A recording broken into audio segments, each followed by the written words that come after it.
Muy buenas tardes, mi nombre es Sebastián Pachas y sean bienvenidos a Opinión Impopular, un espacio para decir lo que nadie me preguntó, pero que de todas maneras voy a decir. Hoy quiero hablar de un tema muy importante, pero antes de entrar en materia, les voy a compartir algunos de los hechos que yo considero más relevantes que revelaron ayer los dominicales. El primero, en panorama, se revelaron unos peritajes fotográficos que demuestran que Roberto Aguilar, un proveedor del Estado, y Castillo sí se conocen. Una foto de una pichanguita donde están jugando fútbol el presidente, su sobrino y este empresario. Lo que me lleva al siguiente punto, y es que un colaborador eficaz, un nuevo colaborador eficaz, ha revelado que sí hubo ofrecimiento de coimas en el caso de Puente Tarata. Vamos a escuchar lo que dijo. Mientras el Perú estaba absorto ante la primera crisis del gobierno de Pedro Castillo, tras la juramentación de Guido Bellido, su sobrinísimo sostuvo una reunión que sería la génesis del caso Puente Tarata. Reunión que se realizó un sábado a las 6 de la tarde y por 40 minutos. Hoy en día, a través de las pantallas, hacen creer que mi círculo familiar está enlodado en actos de corrupción. Por un lado estaba Fray Vázquez junto a Samir Villaverde y por el otro, el empresario Luis Pasapera y el funcionario del Ministerio de Transportes y Comunicaciones, Alcides Villafuerte. Samir estaba captando empresarios para ofrecerle obras en Provías Descentralizado y Provías Nacional, a cambio de sumas de dinero. Junto a Fray Vázquez buscaban gente para cargos importantes para licitaciones. Llamaron del despacho del ministro del Ministerio de Transportes y Comunicaciones, Juan Silva, especificando que se postergue la fecha de presentación de ofertas por 2 semanas adicionales a la fecha prevista de la licitación del Puente Tarata. Qué joyita, ¿no? Y no se les olvide que según la Fiscalía, Castillo es el jefe de una organización criminal. Lo que finalmente prueba la denuncia de Karen López hace unas semanas que, según ella, Castillo tiene una mafia en el MTC que otorga concesiones y contratos a dedo, ¿no? Y en otro orden de ideas, Mari Carmen Alba, la presidenta del Congreso, esta mañana ha tenido una declaración bastante sensata y ha dicho que si el pueblo quiere elecciones generales, habrá elecciones generales. Yo ya estoy en un punto donde esto me parece el único camino, porque creo que ya todos estamos de acuerdo que una vacancia es virtualmente imposible. Y pienso que probablemente una convocatoria de elecciones generales sea una oportunidad para finalmente sacarnos encima no solo al presidente, sino también a muchos de los partidos que por complacencia y sobre todo por negocio, qué sé yo, han sido funcionales al Ejecutivo y han solapado todos los actos de corrupción. Porque ese es el problema con el Congreso. Yo de repente puedo entender que no quieran vacarlo, pero es que parece que ellos han renunciado a su rol de control político. No quieren hacer nada, están de adorno como los muebles. Y se entiende que la imagen negativa que tienen no es del todo inmerecida. Porque la oposición no ha entendido que la cancha no está nivelada para ellos. Esos vigilantes que dijeron que iban a vigilar el Castillo, realmente lo que estaban diciendo es que iban a vigilar nada más a la oposición. Por lo tanto, la oposición está sometida a un mayor escrutinio público y me parece que no han sido conscientes de eso porque muchas veces se han puesto en bandeja de plata todos los incidentes de Mari Carmen Alba, las estupideces que ha dicho Pati Chirinos, cuando Fayacucho dijo que iba a meter en un horno a Castillo, o sea, ¿qué cree que es esto, el holocausto? Desgraciadamente eso prueba una vez más que no hay una oposición articulada en el Congreso, solo algunos contados ejemplos que uno puede decir sí, son sensatos, se comportan seriamente, pero el resto está en las suyas. Y ciertamente yo entiendo que, como lo dije hace un momento, los perciben negativamente, pero esto no significa que yo voy a petardear al Congreso y yo voy a decir que no tienen legitimidad, como ha dicho el secretario del Partido Morado. sí tienen legitimidad porque la Constitución se la da. Sean de arriba, de abajo, de izquierda, de derecha, todos y cada uno de los congresistas que están ahí han llegado por voto popular. Y si hay elecciones generales, significa que tenemos una última oportunidad para ejercer responsablemente nuestro voto. No es que después que llegue gente que no me gusta, porque no voté bien, entonces voy a decir, ay, no, este Congreso no me representa. Ya dejen de comportarse como adolescentes y háganse responsables por sus decisiones. Son adultos y como ciudadanos tenemos deberes y obligaciones que tenemos que cumplir. Votar informadamente es una de ellas. Fiscalizar el poder es otra, porque la democracia no se termina en una elección. La democracia no es tener que tolerar todos los atropellos del presidente, sus arbitrariedades, los nombramientos tan cuestionados. Eso no es democracia. Y quien intente hacernos creer lo contrario, finalmente está haciéndole un favor al presidente. Yo quisiera cerrar con un comentario que ha dicho Alberto Vergara, que bueno, ciertamente ayer lo criticó en Punto Final, pero una vez más ha tratado de equiparar al Congreso con el Ejecutivo. O sea, miren, yo les voy a hacer una pregunta. O sea, la gente vota por un partido y un candidato que desprecia la democracia, y cuando llega al poder gracias a su voto y destruye la democracia y la institucionalidad por dentro, ¿es culpa de los demás?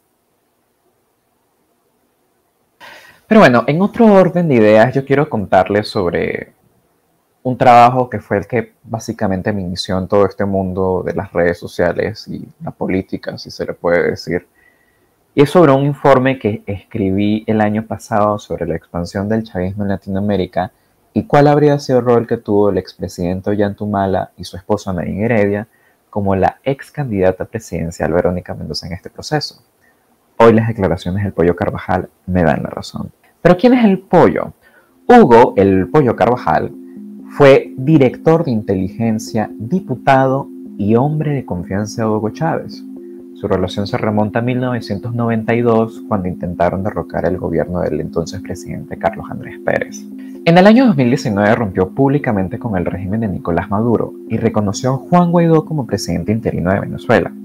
Buscó refugio en España, pero poco tiempo fue detenido a pedido de la justicia estadounidense. Según la Fiscalía de Nueva York, Carvajal habría participado en envío de 5,6 toneladas de cocaína a Estados Unidos transportados desde Venezuela. En el año 2008 fue sancionado por el Departamento de Tesoro bajo la acusación de que protegía cargamentos de drogas de la FARC y le suministraba armamento al grupo guerrillero. En el año 2020 fue acusado de narcoterrorismo y conspiración para importar cocaína. Sin embargo, quedó en libertad en septiembre del 2019, luego de que la Audiencia Nacional de España denegara el pedido de extradición a Estados Unidos. 2 meses después vuelven a ordenar su captura y la justicia española autoriza su extradición a Estados Unidos. Es aquí cuando Carvajal se fuga y la justicia estadounidense ofreció una recompensa de $10 millones por su captura. Finalmente, 1 año y 10 meses después es localizado por la DEA en una vivienda de Madrid, donde fue detenido por la policía local. Y aunque el Tribunal Superior de España autorizó su extradición a los Estados Unidos, ha intentado dilatar su traslado solicitando asilo político y ofreciéndose a colaborar con la justicia española en otros casos relacionados con Venezuela. Según el portal español OK Diario, Hugo Carvajal entregó al juez de la Audiencia Nacional un documento donde señala que el chavismo ha financiado ilegalmente movimientos políticos de izquierda en el mundo durante 15 años, entre ellos Podemos en España y Ollanta Humala en el Perú. Recordemos que en mayo del 2019, el Ministerio Público presentó una acusación formal contra el expresidente Ollanta Humala y su esposa Nadine Heredia por presuntamente haber recibido fondos desde Venezuela para financiar la campaña del 2006. Por esta razón, el fiscal Juárez Atoche usaría el testimonio de Hugo Carvajal contra Ollanta Humala, quien ya ha solicitado a la justicia española los documentos entregados por Carvajal que implican al expresidente peruano. De acuerdo con una investigación del diario El Correo publicada en el 2011, Nadine Heredia habría recibido por lo menos $4.000 mensuales de empresas vinculadas al chavismo por consultorías de las que no hay rastro, a la operadora Canal de Noticias y al periódico en inglés The Daily Journal, ambas propiedad del empresario peruano-venezolano Julio Augusto López, quien además es cercano al exalcalde de Caracas, Juan Barreto, que benefició al empresario entre los años 2006 y 2008 con millonarios contratos a la operadora Canal de Noticias para modernizar los servicios informáticos de la alcaldía.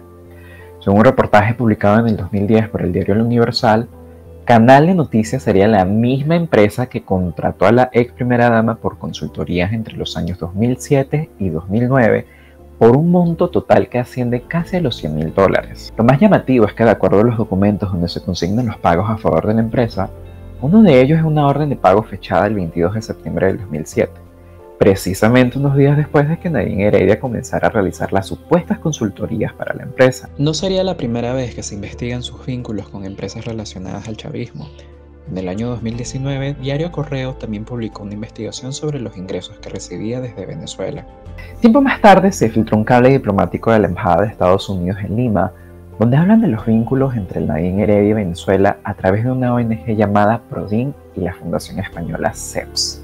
Por lo que indica el cable, los gringos realizaron su propia investigación y hallaron evidencias que respaldan la teoría de que Hugo Chávez financió la campaña presidencial de Ollanta-Humala. El cable también indica que un asesor cercano al partido humalista señaló a Nadine Heredia como la responsable a cargo del financiamiento para la ONG que se enviaba desde Venezuela para proyectos sociales y de propaganda.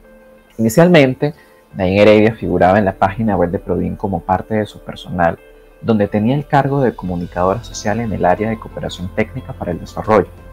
Incluso en un boletín de PRODIN del año 2007, anteriormente disponible en línea, decía que Nadine Heredia ayudó a la ONG a firmar un contrato con la Embajada de Venezuela para desarrollar programas vinculados al fortalecimiento de la identidad humana y el desarrollo sostenible.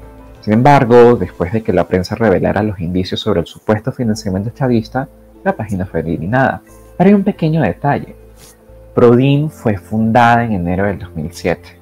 El mismo año en que Nadine Heredia fue contratada en las compañías vinculadas al chavismo que mencioné anteriormente, la operadora Canal de Noticias, el periódico en inglés The Daily Journal. Y por si no fuera poco, en una audiencia contra Nadine Heredia, el fiscal Germán Juárez Atoche presentó una carta firmada de puño y letra por Hugo Chávez, donde habla de un aporte de $600.000 para el cierre de campaña del 2006. Según el fiscal, un agregado militar venezolano fue enviado por Hugo Chávez para entregar la suma de dinero a Heredia en el Hotel Los Delfines. La supuesta carta, fechada el 30 de mayo del 2006, indica que se ha enviado el agregado militar con $600.000 y pide que posteriormente le informe en qué se han invertido los otros $2 millones que fueron donados anteriormente. Según el fiscal, los aportes del régimen chavista ingresaron en el año 2006 a través de contratos simulados y empresas fachadas como la ONG PRODIN, The Daily Journal, Aceite de Palma y Operadora Canal de Noticias. ¿Esto qué tiene que ver con Verónica Mendoza? Bueno, como es de público conocimiento, antes de ser candidata presidencial y ser cogobierno con el presidente Castillo, la señora Verónica Mendoza fue asistente de Nadine Heredia y en noviembre del 2010 habría asumido la dirección ejecutiva de la ONG PRODIN. Las agendas de Nadine Heredia han confirmado lo que por mucho tiempo se comentaba. La ONG PRODIN estuvo estrechamente vinculada al chavismo. Los personajes que estuvieron detrás del manejo de PRODIN siguen pasando desapercibidos a pesar de su estrecha relación con Heredia. En la página Para hablar con Nico, que no es otro que Nicolás Maduro, en ese momento canciller del chavismo, Nadine Heredia anotó que le tiene que informar sobre casas, organización, PRODIN, Juventudes y Escuela Nacionalista. Esta reunión fue previa a la cumbre de la PEC de noviembre del 2008 en Lima. Esto se infiere porque Nadine Heredia también pidió apoyo logístico para la anticumbre que los nacionalistas y los grupos de izquierda organizaron en paralelo a la PEC. Según el registro migratorio de Nadine Heredia, la esposa del entonces candidato Ollanta-Humala viajó a Venezuela entre el 4 y 5 de noviembre de 2008. Efectivamente, casi 15 días antes de la cumbre APEC. Se va a demostrar al Perú, se va a demostrar que estamos en contra de sus políticas. ¿Por qué Heredia tenía que informarle a Nico Maduro sobre PRODIN?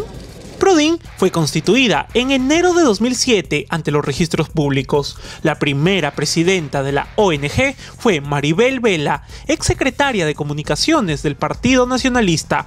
Y en paralelo, en la misma fecha, en el Partido Nacionalista se registró a Verónica Mendoza como coordinadora de comités de apoyo internacional. Esto se confirmó después de que Panorama revelara en agosto del 2015 que 4 agendas de Nadine Heredia estaban en poder del excongresista Álvaro Gutiérrez y que según él constituían pruebas para la investigación por lavado de activos en contra de la ex primera dama.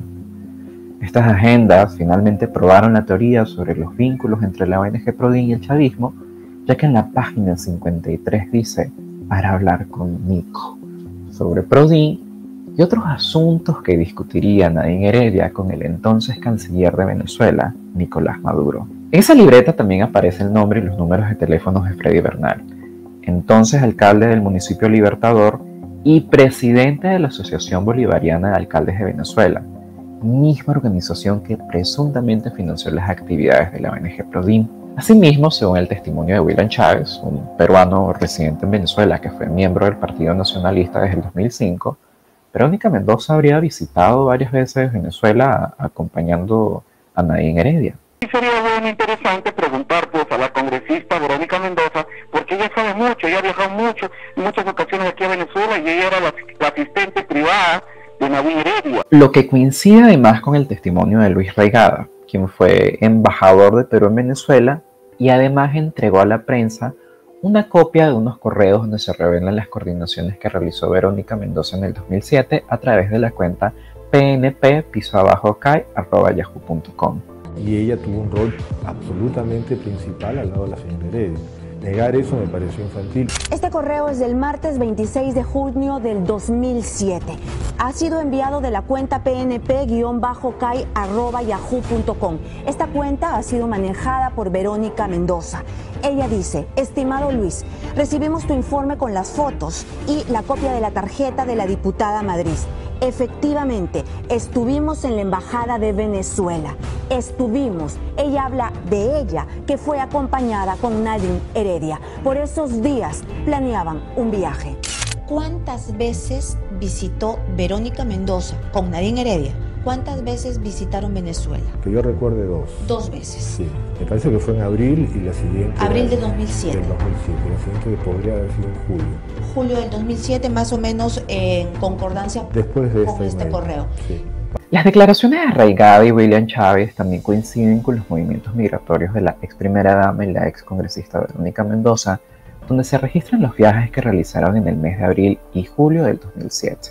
Es importante mencionar el hecho que la entonces congresista Verónica Mendoza fue citada por la Comisión de Fiscalización para confirmar que las agendas eran auténticas y pertenecían a la ex primera dama Nadine Heredia. Negó haber escrito en la agenda diciendo que jamás escribió en una agenda que no fuera la suya, y también reconoció la existencia de la ONG Prodin, pero descartó toda participación con dicha organización, alegando que fue nombrada integrante del comité ejecutivo sin su conocimiento u autorización. La excongresista también fue citada por la Fiscalía para que respondiera en condición de testigo sobre el caso de presunto delito de lavado de activos en las campañas del Partido Nacionalista en el año 2006 y 2011. Fuentes judiciales afirman que el magistrado Germán Juárez Atoche le preguntó a Mendoza si reconocía como suyo un escrito que aparece en una de las libretas de Heredia. Estas mismas fuentes señalaron que Verónica Mendoza negó que la letra fuera suya, pero que sí existía un parecido.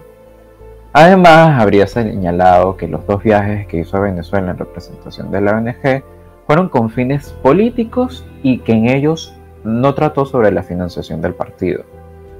Cabe resaltar que después de ser citada, el fiscal Germán Juárez Atoche habría decidido no incluirle en la investigación que realiza a más de una decena de personas por presunto lavado de activos. Sin embargo, la sombra de las agendas no dejaría de posarse sobre Verónica Mendoza, ya que tanto el expresidente Ollantumala como el excongresista Daniel Abu Gataz aseguran que Verónica Mendoza habría hecho anotaciones más de una vez en las agendas de Nadine Heredia. En el caso de ella trabajaba con nosotros, era ayudante, trabajaba más con Nadine, pero también conmigo. Muchas de las anotaciones de las agendas en general se las he dictado a ella, ¿no? En realidad, o sea, ella apuntaba todo lo que está ahí dictados. son mis expectativas. Ella inclusive la ha acompañado a Nadine en viajes y a mí más allá de que me parece una malagradecida, ¿no? Por la forma como se fue, causando el problema de Espinar, porque ella es la autora del problema de Espinar, es ella, ¿no?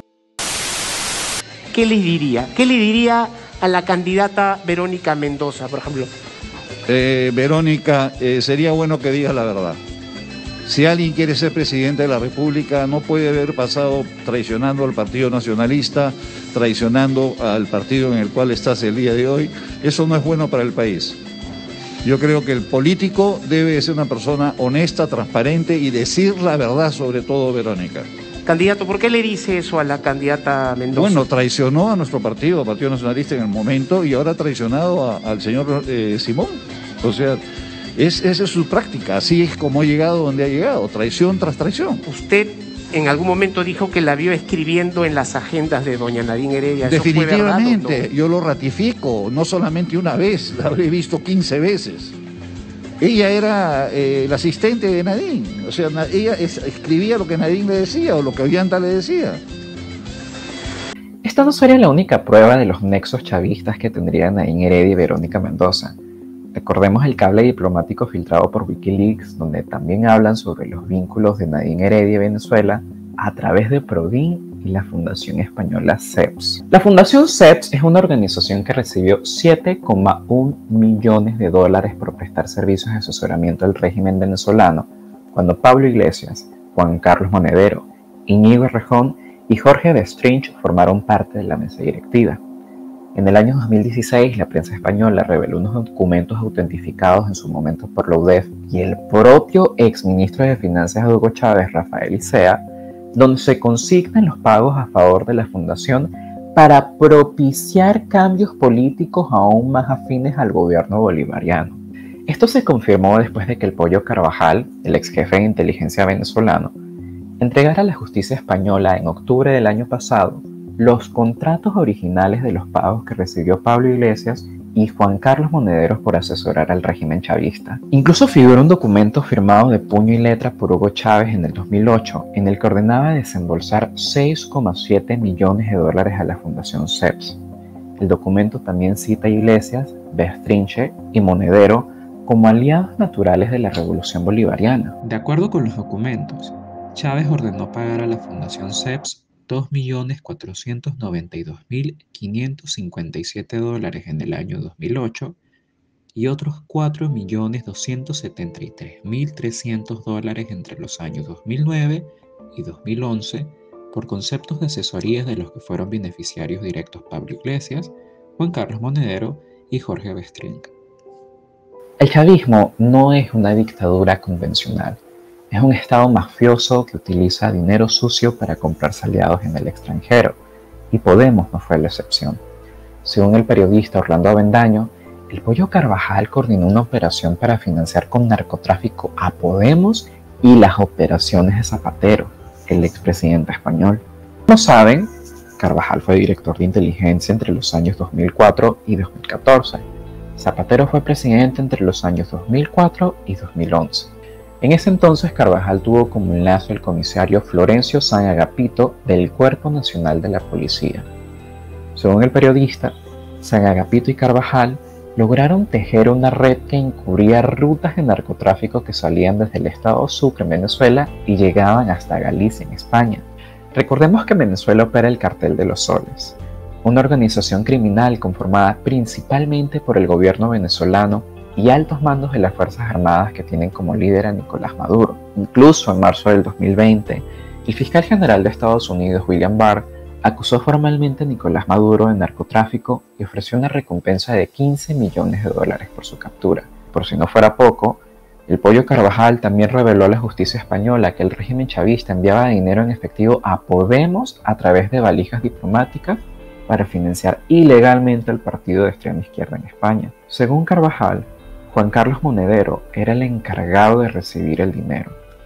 Reveló también que en una oportunidad Nicolás Maduro envió un asistente para que le entregara $600.000 a Monedero en el Hotel Meliá de Caracas. Nunca había quedado tan evidenciado cómo el chavismo ha defalcado el heraldo público y malversó los millonarios ingresos generados por la renta petrolera para exportar la revolución bolivariana más allá de sus fronteras, comprando conciencias y financiando partidos políticos. De momento, esta historia no termina porque Carvajal aún tiene citas pendientes con la Audiencia Nacional para dar su declaración judicial sobre los casos relacionados con Venezuela. Pero al margen de esto, es preocupante que no se dimensionen las implicaciones de esa estrecha relación entre el régimen chavista y el gobierno del expresidente Ollanta en el Perú. Ni mucho menos se comprende el rol que tuvo tanto Naín Heredia como Verónica Mendoza y otros operadores políticos del chavismo en el extranjero para convertir sus países en estados satélites de Venezuela. Esas actividades entre el gobierno venezolano y organizaciones políticas en el continente no responden a un sentido de cooperación para generar bienestar. De hecho, al contrario, es parte de la agenda del régimen chavista para expandir su poder en la región, comprándose gobiernos adeptos a la visión de Hugo Chávez. Países como Argentina, Nicaragua, Bolivia y Ecuador y Cuba por años han bailado al compás de los petrodólares venezolanos, y en el proceso no solamente le han dado legitimidad a un régimen que ha socavado la democracia y la institucionalidad en Venezuela, sino que también por guardar silencio se han convertido en cómplices de la dictadura responsables de hambruna, pobreza y graves crímenes de lesa humanidad cometidos en Venezuela.